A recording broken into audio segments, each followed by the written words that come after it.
Hello guys, you are welcome to my YouTube channel. आज हम NCERT solutions के अंतर्गत क्लास 8th की बुक इट्स सो हैपन के lesson 2 the children at work के बारे में डिस्कस करेंगे। इस लेसन से जितने भी क्वेश्चन आंसर्स बन सकते हैं, हम उन सभी क्वेश्चन आंसर्स को डिस्कस करने वाले हैं।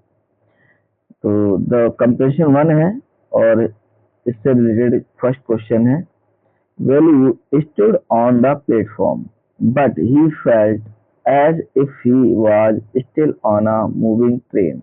Why? वेलू जबकि इस प्लेटफॉर्म पे उतर चुका था, लेकिन फिर भी वह ऐसा क्यों महसूस कर रहा था कि वह चलती हुई ट्रेन में है। वेलू फेल्ट आंसर होगा, Velu felt as he was still on a train because it was a long journey and he was not used to traveling in a train। क्योंकि वेलू ऐसा इसलिए महसूस कर रहा था कि वह चलती हुई ट्रेन में है, क्योंकि ये बहुत लंबा सफर तय करके आया हुआ था और उसने कभी भी ट्रेन से यात्रा नहीं की थी, यानी कि उसको ट्रेन से यात्रा करने का कोई भी अनुभव नहीं था। इस प्रकार से उसे ऐसा लग रहा था कि वह अभी भी चलती हुई ट्रेन में बैठा है। नेक्स्ट क्वेश्चन है, What made him feel miserable? उसे किस चीज ने दुखी कर दिया, यानी miserable मतलब दुखी कर दिया। नेक्स्ट आंसर है, His hunger made him miserable। उसकी भूख थी, उसने उसे दुखी किया, because क्योंकि he had not eaten anything except some peanuts and a piece of jaggery for 2 days। क्योंकि उसने 2 दिन से कुछ मूंगफली और 1-2 टुकड़े मिठाई के या गुड़ के खाने के अलावा कुछ भी नहीं खाया था, इसीलिए वह बहुत ही ज्यादा दुखी हो रहा था। नेक्स्ट क्वेश्चन है, Velu travelled without a ticket, why? Velu बिना टिकट के यात्रा करके आता है, क्यों? Velu had no money to buy a ticket. क्योंकि वेलू के पास टिकट खरीदने के लिए पैसे नहीं थे। So he travelled without a ticket, इसीलिए उसने बिना टिकट यात्रा की। How did he escape the ticket collector's attention? और वह टिकट कलेक्टर के ध्यान से कैसे बच पाता है, यानी टिकट कलेक्टर से कैसे बचता है? तो he escaped the ticket collector attention because the ticket collector did not come into unreserved compartment। वह टिकट कलेक्टर से इस प्रकार बचता है क्योंकि जो टिकट कलेक्टर होता है वो अनरिजर्व कंपार्टमेंट होते हैं, जो यानी कि जिनको अनारक्षित डिब्बे कहते हैं, उनमें वो नहीं आते हैं। टिकट कलेक्टर उनमें नहीं आया, इस वजह से वो बच जाता है। बेलू जो टिकट कलेक्टर से बच जाता है। नेक्स्ट क्वेश्चन, व्हाई हैड बेलू रन अवे फ्रॉम होम? बेलू अपने घर से क्यों भागा था? तो बेलू had run away from home because his father would snatch all the money he and his sisters earned. वह घर से इसलिए भागा क्योंकि उसके पिताजी उसके द्वारा कमाए हुए और उसकी बहनों के द्वारा कमाए हुए सभी धन को छीन लेते थे and spend it on his drunk, और उनको अपने जो ड्रिंक का मतलब शराब पीना, व्यसन करने वाले जो दुर्व्यवहार थे, उनमें वो अपना सारा धन खराब कर देते थे, यानी कि खर्च कर देते थे। नेक्स्ट क्वेश्चन है, why did he decide to follow the strange girl? उसने ये निश्चित क्यों किया कि वह उस अजनबी लड़की के पीछे जाएगा? He decided to follow the strange girl because he did not have any idea where to go। उसने अजनबी लड़की के पीछे जाने का निश्चय इसलिए किया क्योंकि वह नहीं जानता था या उसके मन में कोई विचार नहीं था कि वह उसे कहाँ जाना चाहिए। This place was new to him, क्योंकि ये स्थान जो था वो उसके लिए नया था। अब कंप्रेशन 2 के क्वेश्चन आंसर्स को डिस्कस करेंगे।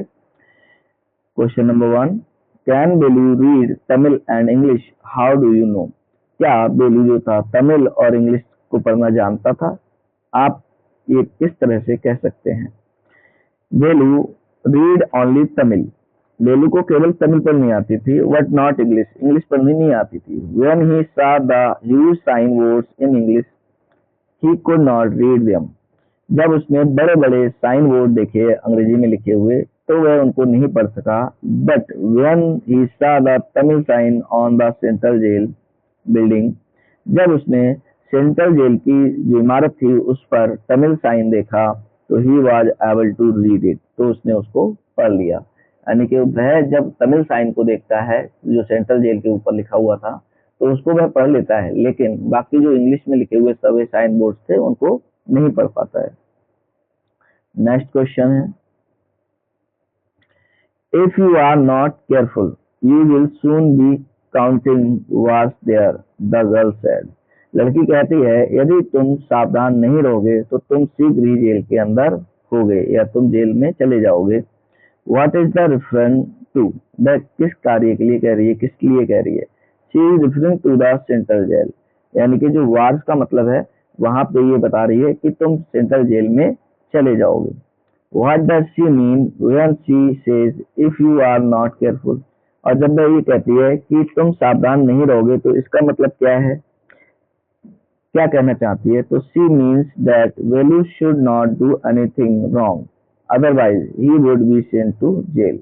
वह ये चाहती है कि बेलू कुछ भी गलत कार्य ना करे, अन्यथा ऐसा होगा कि उसको जेल भेज दिया जाएगा, इसलिए वो उसको सावधान करती है। Where did the girl lead Velu to? जो लड़की है वो बेलू को कहाँ ले जाती है। तो आंसर है the girl led Velu behind a big building where a marriage party was going on। जो लड़की है वो बेलू को एक बड़ी बिल्डिंग के पीछे ले जाती है जहां पर एक शादी की पार्टी जो है वो चल रही है। There was a big garbage bin overflowing with rubbish। जहां पर एक कचरे का बड़ा डिब्बा रखा हुआ है जो कचरे से पूरा भरा हुआ है।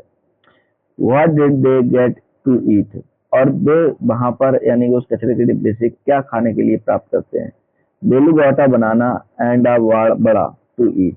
बेलू को वहां एक केला और बड़ा पाव जो होता है वो मिलता है, और द गर्ल एट अ बनाना, लेकिन लड़की को केवल एक केला ही मिलता है। नेक्स्ट क्वेश्चन है, what work did she do, think of a one word answer. वो क्या कार्य करते थे, यानी कि जो लड़की थी वो क्या कार्य करती थी, एक शब्द में इसका उत्तर दो। तो रैग पिकिंग, कूड़ा उठाने वाला, कूड़ा बीनने वाला, ये कार्य वो करती थी। कंप्रेशन थर्ड है, इसके क्वेश्चन आंसर्स को डिस्कस करते हैं। What material are the strange huts made out of. जो अजीब लड़की थी उसकी झोपड़ी जो थी वो किस मटेरियल से बनी हुई थी। तो the strange huts are made out of many materials, बहुत सारे मटेरियल से बनी हुई थी, जैसे मेटल, धातु, sheets, tyres, bricks, wood and plastic. इन सारी चीजों को कंबाइन करके उसने वो अपनी झोपड़ी बनाई हुई थी, यानी कि उसकी झोपड़ी में ये सारी चीजें लगी हुई थी। नेक्स्ट क्वेश्चन, व्हाई डज बेलू फाइंड देम स्ट्रेंज, वाल बेलू ने उसको अजनबी क्यों पाया। बेलू find them strange because they were made of many materials and stood crookedly and looked as if they would fall any moment।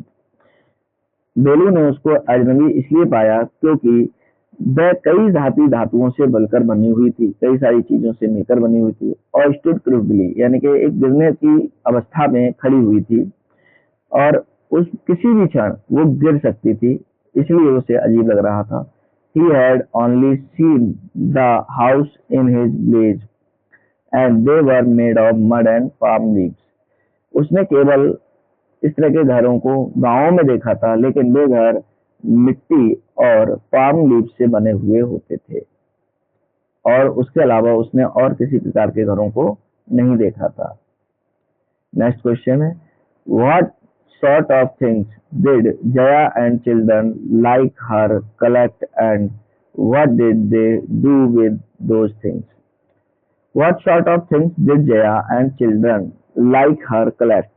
कौन कौन सी ऐसी चीजें थी जो जया और अन्य बच्चे वहां से इकट्ठा करते थे, एंड और उन चीजों को वो क्या करते थे या उन चीजों का वो क्या करते थे। Jaya and children like her collected things such as paper, plastic and glass. वह शीशे के टुकड़े, प्लास्टिक को, पेपर को, इन सब चीजों को वहां से कलेक्ट किया करते थे गार्बेज से, और they use to sell them जॉन जाम बाजार जम्बू, और वह जम्बू में जाम बाजार लगती थी, उसमें वो बेचा करते थे जिससे कि वो अपना जीवनोपार्जन कर सके। इज बेलू हैप्पी और अनहैप्पी टू फाइंड वर्क? क्या बेलू अब ये कार्य प्राप्त करके या इस कार्य पे जा करके खुश था या नाखुश था? Give a reason for your answer. एक कारण बता करके इसका उत्तर दीजिए। Velu was unhappy to find that sort of work as he thinks that he had not run away to this new place to dig through garbage bins. बेलू इस कार्य को पाकर के नाखुश था क्योंकि वह सोचता था, वह घर से इसलिए नहीं भागा था कि वह इस तरह का गार्बेज से कूड़ा कचरा उठाने का कार्य करेगा। इन हिज विलेज, वह अपने घर गांव में, he used to work on a land owner's farm, वह अपने गांव में एक जमीन के जिम्मेदार के यहाँ पे कार्य करता था। Breeding and taking cows out to graze, वह वहाँ पे फसलों को देखता था और जो गाय थी उनकी देखभाल किया करता था, ब्रीडिंग का काम किया करता था, इसलिए उसे ये कार्य थोड़ा सा अजीब लग रहा था, इसलिए वह नाखुश था। अब एक्सरसाइज से रिलेटेड जितने भी क्वेश्चन हैं हम उनको डिस्कस कर रहे हैं। इज बेलू अ स्मार्ट बॉय? क्या एक बेलू स्मार्ट बॉय था? Which instances is test so that he was or is not? यानी कि टेस्ट में ऐसी कौन सी घटनाएं दी गई हैं जिनके माध्यम से ये पता चलता है कि वो स्मार्ट था या नहीं था। आई थिंक दैट बेलू अ स्मार्ट बॉय, मेरे हिसाब से तो बेलू जो था वो एक स्मार्ट बॉय था। He had the courage to leave his village alone, क्योंकि उसने अपने गांव को अकेले ही छोड़ दिया था। यानी that the only person who could help him was the girl, और जब उसने देखा कि ये लड़की जो है वही केवल उसकी सहायता कर सकती है, तो he stuck to her side, तो वह उसके पीछे लग गया। And was able to eat with her help, और उसकी सहायता से उसने खाने के लिए भी प्राप्त किया, यानी कि कुछ खाना भी प्राप्त किया, इसलिए वो एक स्मार्ट लड़का था। वो जानता था क्या करना चाहिए और क्या नहीं करना चाहिए। Next question, do you think Jaya is a brave and sensitive child? क्या तुम समझते हो कि जया बहादुर और संवेदनशील लड़की है? अ सेंस ऑफ ह्यूमर, और उसके अंदर हास्य की भावना भी है, विनोदी भी है। फाइंड इंस्टेंसेस, कोई उदाहरण दीजिए, टू हर करेज, साहस के, काइंड नेचर, दयालुता के, ह्यूमर इन टेस्ट, ह्यूमर और विनोद के की जो पार्ट से छांट करके कुछ उदाहरण दीजिए कि वह हास्यास्पद भी है, यानी कि मजाकिया भी है, और दयालु भी है और साहसी भी है। Yes, हाँ, Jaya is a brave and sensitive child. She is brave because even though she is a rag picker. वह संवेदनशील लड़की है और बहादुर भी लड़की है, क्योंकि वह बहादुर इसलिए है क्योंकि वह एक रैग पिकर का कार्य करती है। She takes care of herself, वह स्वयं की देखभाल करती है, and does not beg, और भीख नहीं मांगती है, इसलिए वो बहादुर है। She shows her sensitiveness by taking Velu with her and give him a banana and बड़ा to eat, though she eats only banana. उसकी संवेदनशीलता यहाँ से पता चलती है कि वह जब केला जो बेलू है उसको अपने साथ ले लेती है और उसको केला और एक बड़ा खाने को देती है, जबकि स्वयं एक केला ही खाती है। She also gives a good advice to बेलू, वह हमेशा बेलू को सही सलाह देती है। She is humorous, वह मजाकिया भी है। We know this because she makes many sarcastic remarks, क्योंकि वह कई व्यंग्यफुल जो रिमार्क्स हैं, यानी कि जो टिप्पणियां हैं वो करती है, इससे लगता है कि वह थोड़ी हास्यास्पद भी है। Next question, what are throws away as waste may be valuable to others? जो चीजें फेंकी जाती हैं वेस्ट के व्यर्थ चीजों के तौर पे, वो किसी दूसरों के लिए उपयोगी हो सकती हैं। Do you find this sentence meaningful in the context of this story? How? क्या तुम इस सेंटेंस को इस कहानी के माध्यम से उपयोगी बता सकते हो? कैसे? Many things in our homes are thrown away to waste as waste, यानी कि हमारे घर से बहुत सारी चीज़ों को वेस्ट के तौर पे फेंक दिया जाता है। Many of these things are collected by rag pickers, उनमें से बहुत सारी चीज़ें कूड़ा बीनने वाले उठा लेते हैं। They sell these things to garbage dealers, वे उनको कचरा जो डीलर करते हैं यानी कि इकट्ठा करते हैं उनके पास बेच देते हैं, कबाड़ियों की दुकान पर। Rag pickers and garbage dealers earn there livelihood bye collecting and selling these things, और जो कबाड़ी होते हैं वो और जो कचरा बीनने वाले होते हैं वो इन चीज़ों को कलेक्ट करके और इनको बेच करके वो अपना जीवन यापन करते हैं। The above sentence is meaningful in the context of this story. इस कहानी के परिप्रेक्ष्य में ये जो सेंटेंस है वो बहुत ही मीनिंगफुल है, बिकॉज क्योंकि Jaya a rag picker earns her living by collecting those throwaways, क्योंकि जो जया एक कूड़ा बीनने वाली लड़की है और वह अपने जीवन यापन करने के लिए इन सारी चीज़ों को उठाती है और इनको मार्केट में बेच देती है। ये गीता वल्फ, अनुष्का रविशंकर और अरिजीत सेन के द्वारा लिखी हुई एक कहानी थी। ये on rag picker children and recycling इस चैप्टर से लिया गया है इसको। तो इस चैप्टर से हमें एक सीख मिलती है कि हमें सभी चीज़ों का ध्यान देना चाहिए कि हमारे घर से जो भी कचरा निकलता है उनको सही जगह पर सही तरीके से वेस्ट करें। और थैंक यू।